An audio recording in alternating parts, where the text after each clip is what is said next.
बिस्मिल्लाहिर्रहमानिर्रहीम। अस्सलाम वालेकुम फ्रेंड्स, कैसे हैं आप? आई होप अल्लाह की करम से आप ठीक होंगे। आज मैं अपने प्यारे प्यारे फ्रेंड्स के लिए बड़े मज़े के स्पेशल आलू की जिंगर फ्राइज़ की रेसिपी शेयर करने जा रही हूँ, जो कि इतने मज़े की बनी है। इसके ऊपर ये क्रम्स इतने क्रंची और अंदर से ये सॉफ्ट है। ये ना सिर्फ बच्चों की फेवरेट है बल्कि बड़े भी इसको बहुत ज़्यादा लाइक करते हैं। तो आप इसको इजीली घर में बना के एंजॉय कर सकते हैं। इसी पॉइंट पर अगर आज की आपको ये मेरी रेसिपी पसंद आए तो आप मेरे चैनल को सब्सक्राइब कर दें, मेरी वीडियो को लाइक कर दें और फ्रेंड और फैमिली मेम्बर में शेयर कर दें और बेल आइकन को ज़रूर प्रेस कर लें ताकि हर न्यू रेसिपी का नोटिफिकेशन सबसे पहले आप तक पहुंच सके। बिस्मिल्लाहिर्रहमानिर्रहीम। मैंने ये आलू को अच्छी तरह वॉश करके इसका छिलका रिमूव कर लिया है। थोड़ा सा हम बैक पे इसको कट कर देंगे ताकि इसका बैलेंस हो जाए, हम इजीली इसके ना स्लाइस काट लें। तो आपने मीडियम इसके स्लाइस काटने, ना ज़्यादा छोटे ना बड़े। ये देखिए, इस तरह आप इसकी सारी कटिंग कर लें। आपको जितने आलू रिक्वायर्ड हो आप उतने ले लें।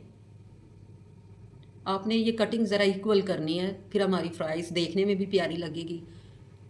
सारी कटिंग करने के बाद आपने इसको पानी में डाल देना है ताकि ये ब्लैक ना हो।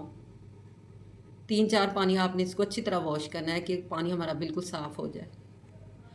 दूसरी तरफ हमारे पानी में बॉयल आना शुरू हो गया है, तो इसमें मैं हाफ़ टी स्पून नमक ऐड कर दूंगी और इसमें हम अपने आलू डाल देंगे और 50% हमने इनको डन करना है। इसकी कोटिंग के लिए हम बैटर तैयार कर लेते हैं। 1 कप मैदा लिया है, मैदे को आप अच्छी तरह स्ट्रेन करके इस्तेमाल करें। हाफ़ टी स्पून नमक, हाफ़ टी स्पून लहसुन का पाउडर। अगर लहसुन का पाउडर ना हो आप फ्रेश लहसुन को पीस के पेस्ट भी डाल लें।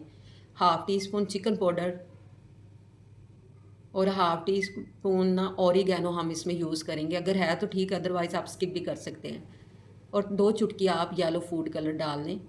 1 कप पानी तकरीबन इसमें जाएगा। अच्छी तरह आप इसको मिक्स करें, थोड़ा थोड़ा पानी डालते जाएं। अगर आपके पास चिकन पाउडर नहीं है तो आप चिकन क्यूब्स हाफ लेके उसको पानी में डिज़ोल्व करके वो भी ऐड कर सकते हैं।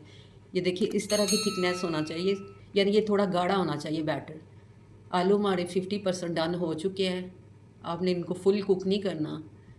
अब आप इसको पानी से निकाल के किसी भी कपड़े के ऊपर डाल के इसको अच्छी तरह इसका सारा पानी ड्राई कर लें। ये मैंने 1 कप मैदा लिया है और इसमें मैं हाफ़ टी स्पून से थोड़ा सा कम ही नमक डाल के अच्छी तरह मिक्स कर लूँगी। अब इस बैटर में मैं 2 चुटकी मीठा सोडा ऐड कर रही हूँ। इससे क्रम्स अच्छे बनते हैं। आप चाहें तो स्किप भी कर सकते हैं। आलू को आपने अच्छी तरह इसमें डिप करना है बैटर में ताकि इसके ऊपर एक मोटी सी लेयर बन जाए। फिर आप इसको ड्राई मैदे में अच्छी तरह इसके ऊपर ऐसे कवर करें सारे आलू को ताकि इसके ऊपर ना क्रम्स बन जाए। जितने अच्छी तरह आप कोटिंग करेंगे उतने मज़े की ये क्रम्स बनेंगे। दूसरी तरफ हमारा ऑयल गर्म हो चुका है, तो आप मीडियम फ्लेम में आप इसको कुक कर लें क्योंकि ऑलरेडी हमारे आलू डन है। सिर्फ हमने ऊपर जो मैदे की कोटिंग है ना उसको ही पकाना है। जैसे ये एक तरफ से गोल्डन हो आप इसको टर्न कर लें। देखिए, मज़ेदार से हमारी ये क्रिस्पी जिंगर फ्राइज़ रेडी हो चुके हैं, जो कि इंतहाई खस्ता बने हैं। चेक करें लुक कितने अमेजिंग और मज़े के हैं। इसके ऊपर जो ये क्रम्स है इंतहाई ये क्रंची और अंदर से ये सॉफ्ट है। तो आपने इसको ज़रूर एक दफ़ा ट्राई करना है, इंशाल्लाह आपको बहुत ज़्यादा पसंद आएंगे। तो इसी पॉइंट पे एक अच्छा सा फीडबैक तो बनता है ना। जहाँ भी रहें खुश रहें, आबाद रहें, अपने अपने प्यारों का ख्याल रखें और हमें भी दुआओं में याद रखें। इसके साथ ही मुझे इजाज़त दें, मिलते हैं नेक्स्ट अच्छी सी रेसिपी में। अल्लाह हाफिज़।